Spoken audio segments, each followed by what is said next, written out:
wanted to talk a little more specifically about what's inside the audience design book. The book is meant as a starting point, and we needed ourselves to sum up our workshop process into a concrete result.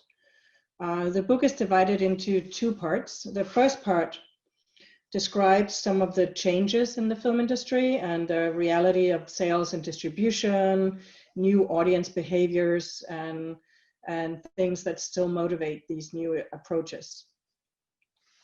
The second part of the book is more of a step-by-step walkthrough of the strategy development process and the different tools. The main idea was to match the steps of the audience development process with the steps of the production process, integrating them into something existing so that it would seem more organic for producers to introduce some of this in the work they're already doing. An audience design strategy is a written, adjustable plan that will follow a project through its production and distribution stages. It serves as a flexible roadmap, you can say, that can be updated as you need. Working with such a strategy is a group effort, and it helps enormously to dedicate a person to keep hold of the efforts and the results.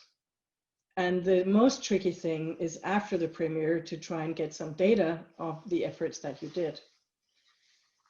You can start the process and dialogue whenever it suits you and your project. It is almost never too late and definitely never too early.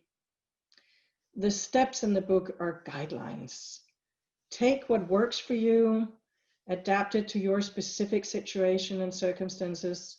Start when you're ready to think about the audience, because you have to be ready to do this as creators. If you don't think about them, why would they think about you and your work? Unless you already have a brand or an established fan base or an expecting audience, it could be that you're doing an adaptation of something that already has an audience. It's time to start building it. And even if you do have these things, you still need to keep thinking about how to make them aware that this new thing is coming that they could be excited about. So the four main work phases that we have defined in the book, we call the 4 Ds. It's discover, develop, design, and deliver. And each phase can loop back again as the project develops. The idea of circular and looping processes is basically that you can always repeat the steps as needed. That sometimes, as with script writing, we need to go back, remind ourselves of the core, or change some decisions if the project or the circumstances are now different. A different cast, more money, less money, great locations, have to change them, and so on. We want you to create an organic process that doesn't clash, but can support and maybe even enhance your existing writing, financing, and production planning.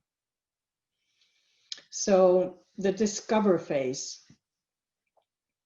This refers back to what I call the new angle on your story, the outside view in. It actually means a 360-degree view. Explore every possible angle, hook, and experience that your project offers. You re-explore the script, the visual ideas, the music, sound design, technical choices, locations, people, anything related to the making, partnerships, collaborations, your existing presence and footprint on social media, previous works, track records, anything that can be an advantage or a way into the world of the story and the project. You're in this way expanding it. It's not just a story, it's everything connected that potentially could attract an audience. Someone loves films that are shot in black and white. You know, there is already a niche for you. What is lacking? Do you need to research, to find partners? You can think of it as a treasure hunt. You're looking at the big strokes, you're looking at the details, you don't limit yourself. These first steps, discovery, you don't need money or budget for that. It's just to take the time with your core team that you can persuade your director, writer, and you yourself probably, I guess most of you are producers who are listening, that you schedule this in. For example, you wish to reach a female audience. Okay, why? Where can they connect and find resonance in the world of the film? Maybe you need to rethink some things. Maybe you discover aspects in your story that appeal to an audience you didn't think about before at all. Niches are becoming an important focus point in parallel with whichever your main wider audience is. But you can't expect to market to women aged 25 and 45 in the same way. But sometimes you can, because people act. They do sometimes the same things online or in other contexts.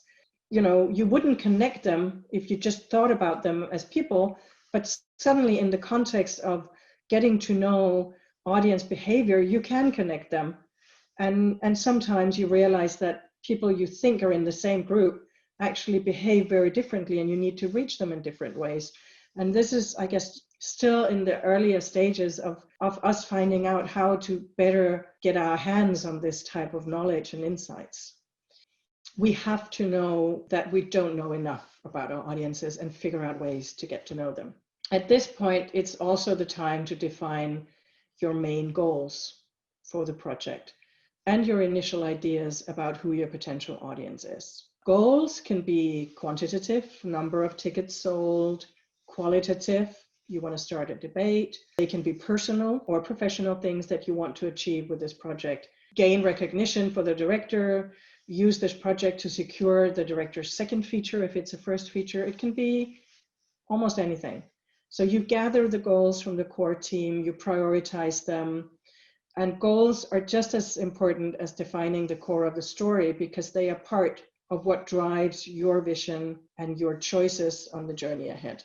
So the story core from an audience design perspective is the compass that can help you navigate the many decisions you need to make for the communication of your project. Just like the core informs the best sales pitch, it also informs what you don't want to compromise when it comes to promoting your project. Of course, these things can always be debated later, but it's good to create an awareness about this and also about what you don't want to do. It can be just as important to know your no-goes as knowing your prioritized actions. The audience design process challenges you to become curious again on your story and your characters, the emotions, connections, topics, any kind of element that you can use to communicate. Opening up your mind and just think wildly is not as easy as it sounds for a lot of people. And some of the tools in the book can help you to do that. The whole team of creative heads of department could, for example, be involved in this first part. They are an audience too, as I said before. Your team can help to spread the word in their networks, and you can give them the right material and hashtags and so on to share and test. You know, they can let you know, I got 100 likes on this and nobody liked this one. So from this very, let's say, in a way, grassroots and open process, you can start to test in a small scale. And also at this point, you will start the development phase. Identify images, text, rough ideas, concrete actions, this, not that, here, not there. And once you've brainstormed, it's time to gather and look back at your goals. Do they hold up? Do they match your ideas? It's time to decide on some concrete things to test during the production phase. And this we call the design phase. You select what to keep. You select what to pause or what to throw out. You need to dive deeper down now and make the material come alive outside of the film's closed universe and sphere. How do you make your ideas applicable to which platforms in which format? What can you test and why do you want to test it? So up until now, all of these things demand mainly time. With the testing, you need a little bit of technical skill. You need someone who can make the posts or make the little videos or GIFs or whatever ideas you've come up with. You can also do it for free on most social platforms if you really want to try and reach wider, you need a little expertise. It will cost you a little bit, and maybe you can take from some of your other budgets for this. Maybe you have other partners or sponsors who would be interested in supporting it, just to figure out the kind of community you could maybe already build around the project.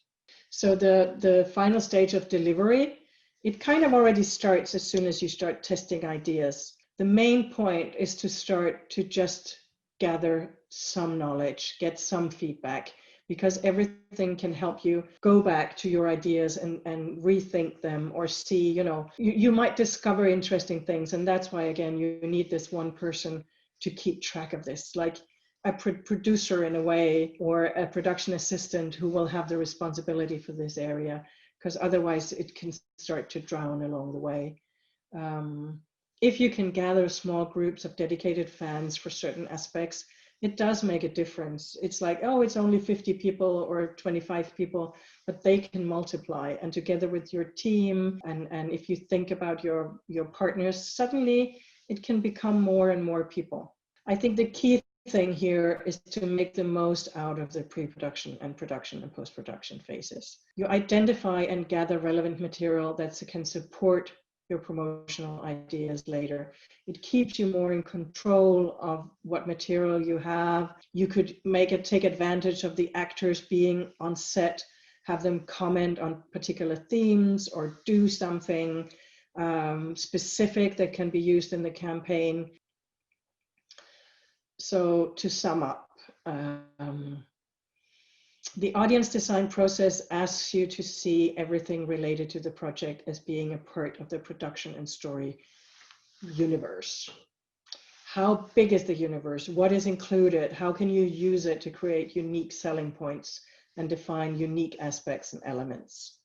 There was the question about the universal aspects, and I think to identify them is important, because it can be that you have a universal experience that everyone can relate to in some way, but then that universal experience becomes very specific in this context and very specific in this and that again can open up doors to figure out how to reach these people who have this specific experience. We're getting to the end now. The strategy includes all key information about the project.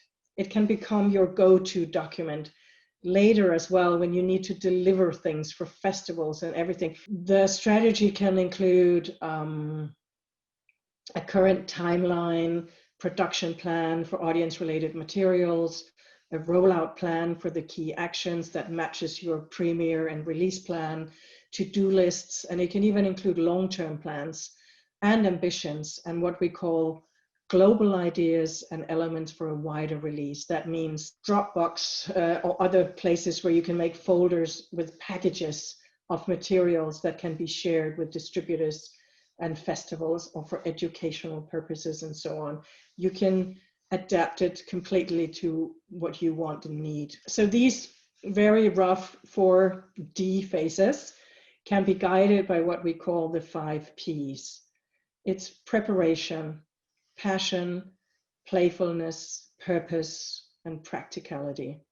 By doing this homework, as best as we can, with or without money, we transform our passion for the project to potential doors of desire for the audience to enter. The exciting and partly challenging thing about an audience design strategy is that it blends the two worlds of logic and analysis with passion. And yes, the sensual world. It is in many ways an approach which by necessity has to use systematic and pragmatic tools so as to find ways to transport and activate the qualities of the sensory. Sometimes, as creators, we need to remind ourselves who we are and what we do as audiences ourselves. How do you discover and choose and act as a cultural user? Which target group are you? Are you even the target group for your own film? That can sometimes be an interesting question to ask. The sum of all our knowns and unknowns are what finally make up all audience marketing or sales strategies. It's informed guessing, and that's just the way it has to be. With this book, we want to inspire you to do as much or as little of this work that you can. So you don't have to say, like Ashley Brilliant, my play was a complete success. The audience was a failure. We want you to start creating a circle of successful connections and relationships between your film and your audience. Thank you.